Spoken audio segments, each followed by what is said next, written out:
నేను మీకు ఇప్పుడు ఒక విషయం చెప్పదలుచుకున్నానండి.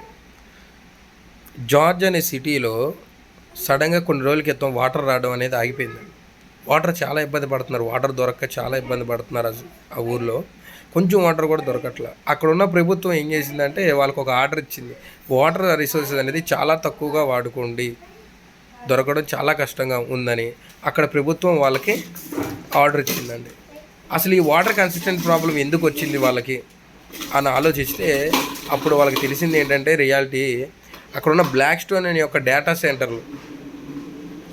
సెంటర్లు తీసుకోవాల్సిన దానికి మించి దగ్గరగా 30 మిలియన్ల గెలాక్సీ వాటర్ని వాళ్ళు అన్అఫీషియల్గా వాడుతున్నారండి. దానివల్ల ఆ చుట్టుపక్కల ఉన్న ప్రాంతాలందరికీ వాటర్ రిసోర్స్ ప్రాబ్లం వచ్చేసిందండి. నాట్ ఓన్లీ వాటర్ అండి, ఎలక్ట్రిసిటీ వాళ్ళు తీసుకునే ఎలక్ట్రిసిటీ, ఒక్కరోజు ఎలక్ట్రిసిటీ ఒక ఊరికి సరిపోయేంత ఎలక్ట్రిసిటీ యూజ్ చేస్తారండి. దాంతో పొల్యూషన్, మీకు ఓవరాల్గా పొల్యూషన్ అనేది ఒక్కసారిగా 5 లక్షల కార్లు ఒకరోజు వదిలే పొల్యూషన్ని వాళ్ళు ఒక్క రోజులో రిలీజ్ చేస్తారండి డేటా సెంటర్ వల్ల. ఈ డేటా సెంటర్స్లోనూ మీకు ఓన్లీ ప్యూర్ నార్మల్ వాటర్ వాడతారండి. ఏ డర్టీ వాటర్ కానీ సాల్ట్ వాటర్ కానీ యూజ్ చేయరండి. ఇలా యూజ్ చేస్తే వాటి వల్ల ఆ మిషన్స్ పాడైపోతాయనే ఉద్దేశంతో మన డ్రింకింగ్ వాటర్ యూజ్ చేస్తారండి. దానివల్ల వాటర్ రిసోర్స్ ప్రాబ్లం అనేది చాలా విపరీతంగా వస్తుంది. సో అక్కడున్న ప్రజలు ఇది తెలుసుకొని అమెరికా నుండి యూరప్ వరకు డేటా సెంటర్స్ మీద బ్యాన్ అంటే ప్రొటెక్షన్ చేస్తూ వాళ్ళు స్ట్రైక్ చేస్తున్నారు. విపరీతంగా అమెరికా నుంచి యూరోప్ అన్ని కంట్రీలు చేస్తున్నాయండి దీనివల్ల. సో ఈ విషయం తెలుసుకొని అక్కడున్న కార్పొరేట్ సంస్థల వాళ్ళు మంచి దేశం కోసం చూస్తున్నారు, ఈ డేటా సెంటర్లు ఏర్పాటు చేద్దామని. అలాగా ఫస్ట్ లిస్ట్లో వాళ్ళకి దొరికిన బకరా దేశం ఏంటంటే భారతదేశం. కొన్ని రకాల కార్పొరేట్ సంస్థలకి ఇదే డేటా సెంటర్లు నిర్మించడానికి మన భారతదేశ ప్రభుత్వాలు, మన ఆంధ్రప్రదేశ్లో మన గవర్నమెంట్ కూడా డేటా సెంటర్ వైజాగ్లో ఏర్పాటు చేయడానికి కూడా పర్మిషన్ ఇచ్చారండి. వైజాగ్లో వాటర్ కన్సిస్టెన్సీ ప్రాబ్లం ఇప్పటికే చాలా ఎక్కువగా ఉంటుందండి. అక్కడ వాటర్ దొరకడం కొంచెం తక్కువ. అలాంటి ప్రదేశంలో దాదాపుగా 1500 ఎకరాలు కూడా వాళ్ళకి డేటా సెంటర్ ఏర్పాటు చేసుకోవడానికి మన ప్రభుత్వం పర్మిషన్ ఇచ్చింది. డేటా సెంటర్స్ పర్మిషన్ తీసుకున్న వల్ల స్టార్టింగ్లో బిల్డింగ్ కన్స్ట్రక్షన్స్ వల్ల మనకి ఒక జాబ్స్ అనేవి దొరుకుతాయండి.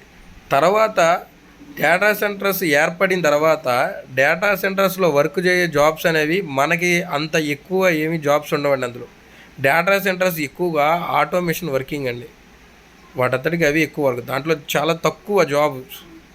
దానివల్ల పొల్యూషన్ అనేది మనకి విపరీత స్థాయిలోకి వెళ్ళిపోతుందండి.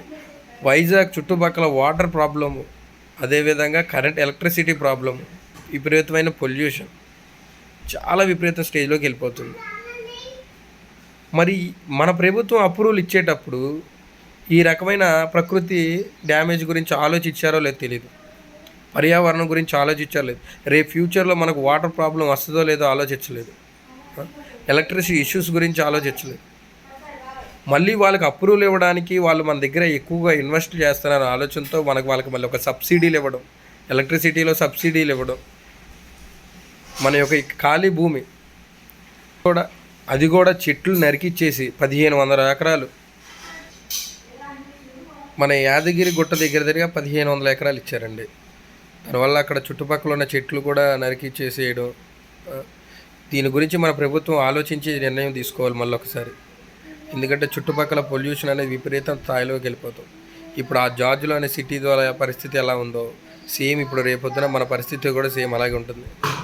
ఇది ఒకటి మన వైజాగ్లోనే కాదండి, మన భారత ప్రభుత్వం అనేక చోట్ల ఈ డేటా సెంటర్స్కి పర్మిషన్ ఇవ్వడం జరిగిందండి. దీనివల్ల విపరీతమైన డ్యామేజ్ భారతదేశం చూస్తుంది. కంపల్సరీ వాటర్ ప్రాబ్లం చాలా ఇబ్బంది పడాల్సి వస్తుంది. మనం మిలియన్స్ కొద్దీ బిలియన్స్ కొద్దీ డబ్బులు ఇన్వెస్ట్ చేస్తున్నారు భారతదేశంలో, డెవలప్ అయిపోతుంది, జాబ్స్ వచ్చేస్తాయి.